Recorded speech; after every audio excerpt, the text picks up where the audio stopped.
Hey YouTube, this is Brendan, the video describing how to write equations based off of linear growth.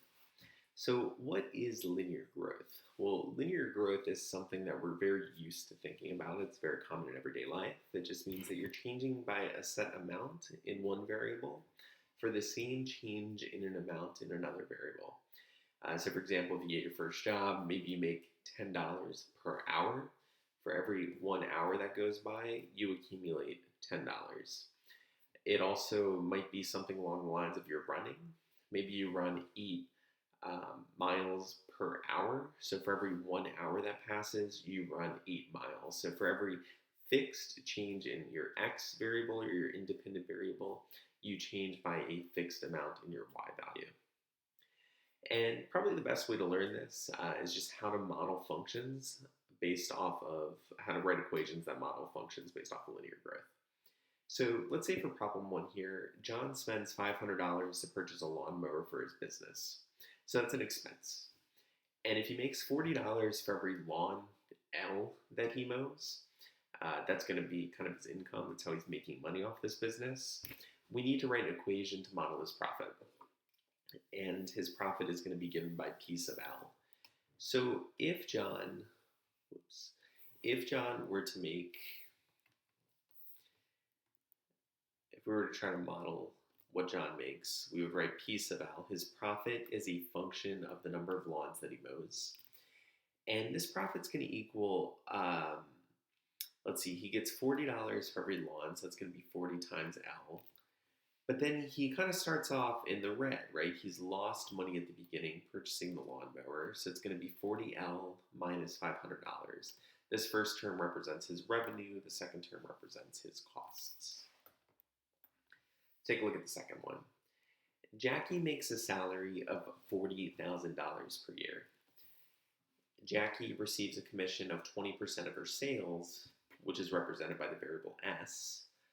Write an equation that models Jackie's income as a function of her sales, and her income should be I sub S. So it's a little bit unclear. This makes it look like it's her sales. This should probably be over here. So her income is I of S, and we know that she makes $40,000 per year, no matter what, so we're going to put $40,000. But then she also makes 20% of her sales. So 20% as a decimal is 0.20, and then that's going to be times her sales, which is S. And that would be how we can model what Jackie makes in a year. Roger has $700 in his savings account. He plans to save $50 a week represented by the variable W. Write a function that models his savings, S of W, as a function of the number of weeks that have passed. So we would have S of W. He currently has $700 in his savings account, and he is going to save $50 a week. So we could say that his savings is equal to his current amount of $700 plus 50W. And what you may have noticed at this point is a lot of these equations look just like your standard y equals mx plus b. You have a slope in all of these, and that slope is essentially your rate of change, whether that's your cost per lawn or your commission per sales, or perhaps your savings per week.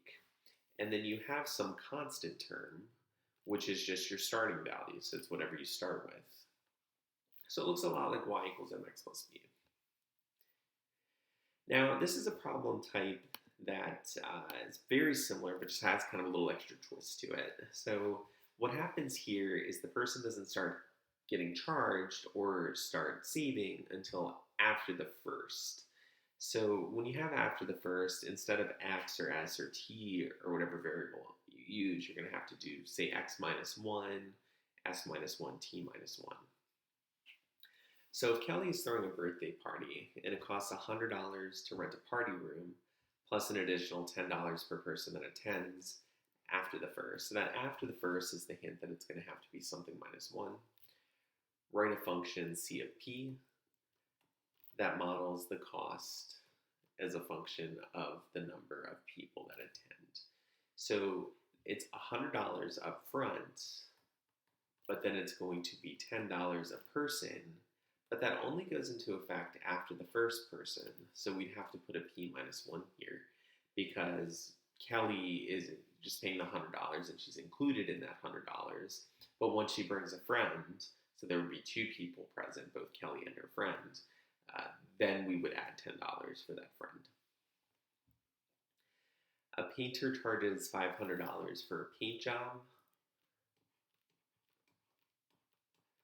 Painter charges additional $300 for every room painted after the first. So the $500 is going to be our initial, and then it is going to be $300 for every room that is painted after the first. So 300 times R minus 1. The first room is included in the $500. Maybe that also includes the expense of the painter being transported to or from the location, from their office, maybe picking up supplies. And then the $300 is just every room after that will be charged an additional $300. Thank you for watching. I hope you found this video helpful. Feel free to leave any questions in the comments section. Happy to make new videos based off any questions that you have. Thanks.